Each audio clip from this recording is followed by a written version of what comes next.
Now today is finally the day that we have a look at my personal rig update. Now I feel like I've been promising this for the last 3 years now, and it's kind of been overhyped massively. But I'm not overselling it when I say this was a complete nightmare of a build. Pretty much everything that could go wrong did. Look at how close that is. Except for, well, I didn't douse all of the components in water while it was running. So I didn't have that happen, which is pretty good. And it's kind of weird that it was as difficult as it was, because it's not like it's my first ever hardline loop build. Like I've done, well, this should be the 3rd one if you include that disaster that was the copper build that was my first attempt at a hardline loop, but we shall never speak of that event ever again. So what I'm gonna do, without further ado, we're gonna get into the build on day 2.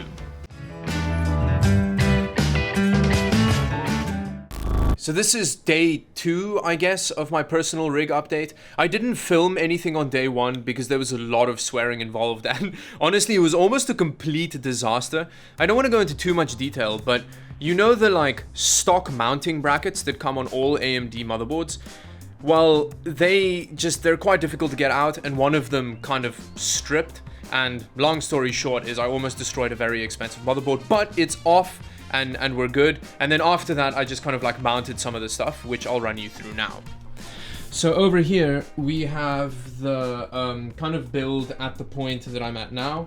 So the motherboard's in here. This is an X570 Asus Crosshair motherboard, which is the one that I almost destroyed. It's a very expensive motherboard, but it's really nice. One of the main reasons that I decided to go for it was because of the rear I/O, which I don't know how well you can see back here. But that rear I/O, it's very difficult for me to look at without becoming physically aroused. I mean, just look at all those connectivity options. Honestly, this case, this Lian Li case, the O11 Dynamic, is the easiest building experience I've ever had when it comes to liquid cooling. Everything just kind of fits where it needs to be. It's not like with other cases where it kind of feels like you're trying to squeeze an elephant into a size 0 dress. Everything just kind of fits. I did a bit of personalization. I actually removed the plaque that says Der Bauer and Lian Li on it. You know, meaning no offense to the man, I really like Der Bauer, but I don't want his branding on my case.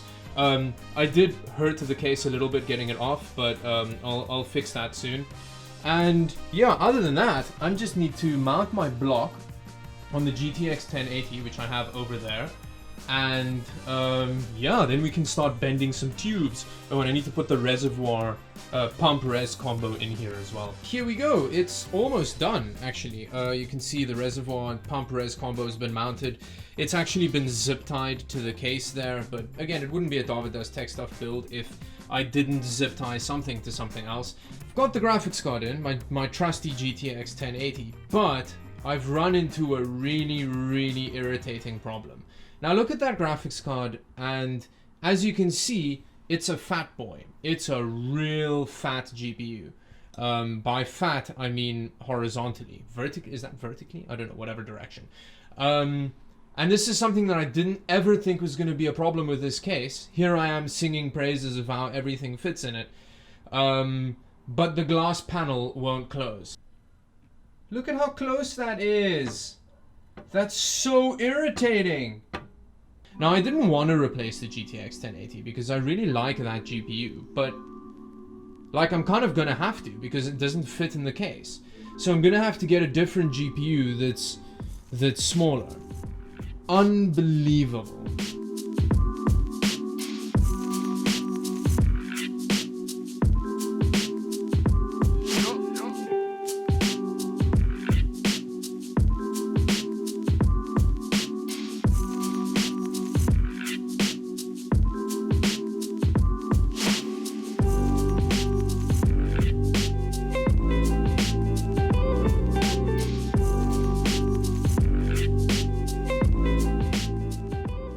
The thermal pad has actually kind of come off on the GPU and it's actually quite difficult to get off. Like I usually just use paper towel to like clean thermal paste off, but I couldn't really get it off.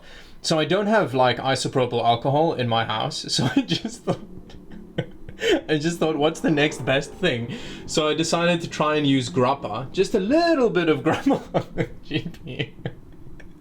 And obviously it didn't work. Like, there isn't enough alcohol in the grappa to clean the GPU properly.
Now I am so glad that this PC is done. It looks really awesome. I like the way that it turned out.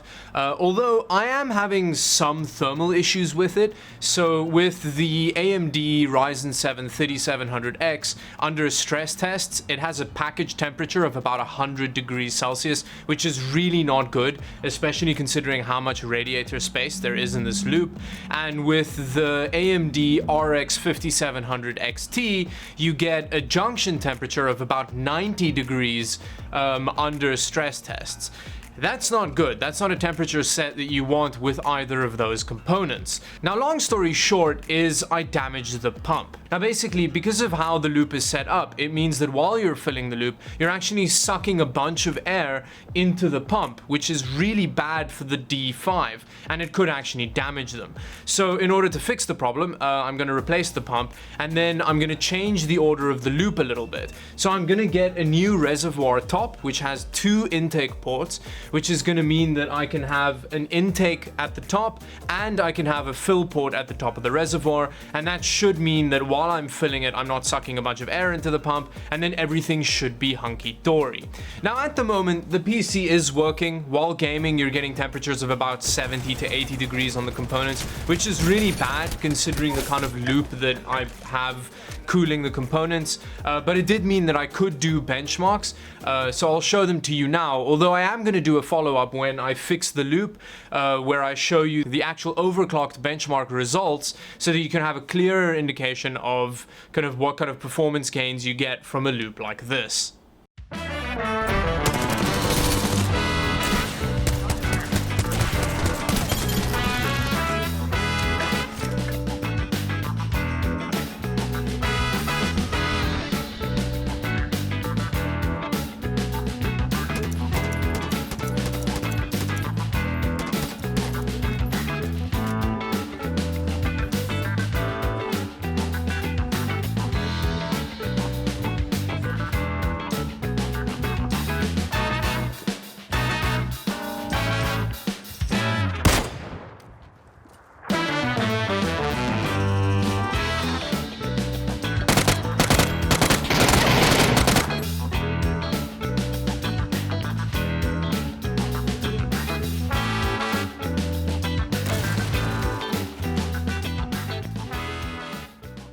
I'm actually really happy with how it turned out. It performs really well, it looks great, and I think the moment that I fix the actual temperatures and stuff like that, it's going to be a beast for editing. So hopefully you guys have a good insight into what the main editing rig is going to be for this channel. And with that, it brings me to the end of the video. Thank you very much for watching. If you liked the video, do like and subscribe to the channel for more videos like this one. I do have a Discord channel for the YouTube channel, so you can go check that out. I'll have it linked in the description below, and I'll also have my Instagram and Twitter accounts down there. And yeah, until the next video, bye bye.